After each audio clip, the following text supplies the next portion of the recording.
Hello students, good morning. I am Sonu Kasana and this is the chapter Our Changing Earth. Okay, and this is the last paragraph of the chapter. Wind.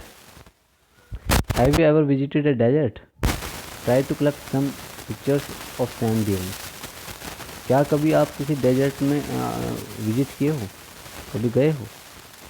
तो अगर गए हो तो अगर गए हों या जाएं तो आप कोशिश करना कुछ पिक्चर कलेक्ट करने की सैंड ड्यून्स की। सैंड ड्यून्स कहते हैं रेत के टीले, है ना। An active agent of erosion and deposition in the desert is wind. तो डिपोजिशन का और इरोजन का एक एक्टिव एजेंट कौन है? विंड है ना। कहाँ? डेजर्ट्स में। In deserts you can see rocks in the shape of a mushroom. Deserts में ना आप मशरूम के शेप में देख सकते हो। मशरूम अगर बच्चों को नहीं पता है तो ऐसा होता है, ठीक है। ऊपर एक अम्ब्रेला टाइप स्ट्रक्चर होता है और नीचे ऐसे एक पॉल बना होता है ना। ऐसे मशरूम होता है, ठीक। हिंदी में भी कुछ कहते हैं उसको। Commonly called mushroom rocks. तो इन्हें कॉमनली क्या कहा जाता है? मशरूम रॉक्स कहा जाता है। Winds Erode and lower section of the rock more than the upper part. तो जो नीचे का जो पार्ट होता है ना उसे ज़्यादा इरोड कर देती हैं विंड अपर पार्ट के मुकाबले। जो अपर पार्ट होता है वो उसे छोड़ देती हैं, नीचे ज़्यादा वो हो जाता है, ठीक है। ऐसा हो जाता है, मतलब अगर ऐसा भी हो सकता है थोड़ा चौड़ा, या बारीक भी हो सकता है थोड़ा बारीक, है ना, ऐसे। Okay. Therefore such rocks have narrow base. इसलिए इनका बेस जो होता है नैरो हो जाता है, बारीक, एंड वाइडर टॉप। और इनका जो टॉप होता है वाइडर होता है, चौड़ा होता है।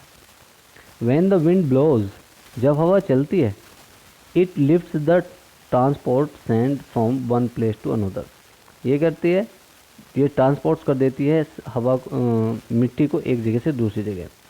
व्हेन इट स्टॉप्स ब्लोइंग, जब ये चलना रुकती है, this sand falls and gets deposited in low hill. तो जो हवा जो मिट्टी है वो नीचे गिर जाती है और छोटी सी हिल बना देती है, हिल लाइक स्ट्रक्चर, है ना। एक छोटा सा हिल लाइक स्ट्रक्चर बना देता है। These are called sand dunes. इन्हें ही क्या हम कहते हैं? सैंड ड्यून्स कहते हैं। When the grain of sand are very fine, जब ग्रेन्स जो होते हैं, ग्रेन्स मतलब टुकड़े, of sand very fine and very light, और बहुत हल्के होते हैं, the wind can carry it over very very long distance. तो हवा इन्हें काफ़ी दूर तक ले जा सकती है। When such sand is deposited in large areas, और जब इस तरह की मिट्टी जो है वो बड़े एरियाज में डिपॉजिट होती है, इकट्ठा होती है, इट इज़ कॉल्ड लॉसेस। उसे क्या कहते हैं? लॉसेस कहते हैं। Large deposit of losses is found in China, है ना। लार्ज डिपॉजिट ऑफ लॉसेस कहाँ मिलते हैं? चाइना में मिलते हैं। ओके स्टूडेंट्स, चलिए आज इसकी एक्सरसाइज हम कंप्लीट तो नहीं करेंगे, बट थोड़ा सा, हाँ बहुत ज़्यादा तो वर्क नहीं है, एक्टिविटी तक गिव रीजन्स वाले क्वेश्चंस करने हैं आपको बस। लेकिन जो छोटे छोटे गिव आंसर, क्वेश्चन आंसर हम अगली एक्सरसाइज में करेंगे अपनी। आज हम बताते हैं टिक द करेक्ट, हाँ, टिक द करेक्ट आंसर। आपको ये वाले देखना है, ठीक है। ये आपका होमवर्क रहेगा।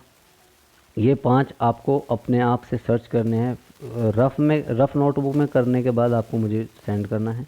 रफ़ नोटबुक में करने हैं, कंप्लीट कर ले, ठीक है। Which is not an erosion feature of sea waves. तो आप लिखेंगे क्लिफ, बीच और सी वेव में से कौन सा। पूरी चैप्टर में कहीं ना कहीं मिलेंगे आपको। पूरा चैप्टर आपको ध्यान से पढ़ना है और ये सारे करने हैं कंप्लीट 100%। ओके स्टूडेंट्स, इसी तरह से आपको ये मैच भी करने हैं। जैसे ग्लेशियर, है ना, तो रिवर ऑफ आइस ऐसे होता है, ठीक है। तो बाकी के सब भी आपको मिलाने हैं, ठीक है। अब आप देखेंगे इधर कम है, ये इधर ज़्यादा है, तो आपको देखना है कि कौन सा सही सही मिल रहा है, बस उसी को उससे मिलाना है। जो बचेंगे वो बच जाएंगे, उससे कोई प्रॉब्लम नहीं। ओके, यस, ईजी है। ओके स्टूडेंट्स, आपके पास 2 हो गए, 2 होमवर्क हो गए आपके पास, ठीक है। आप ये कंप्लीट करें or and send to me. Thank you, student. Thank you very much.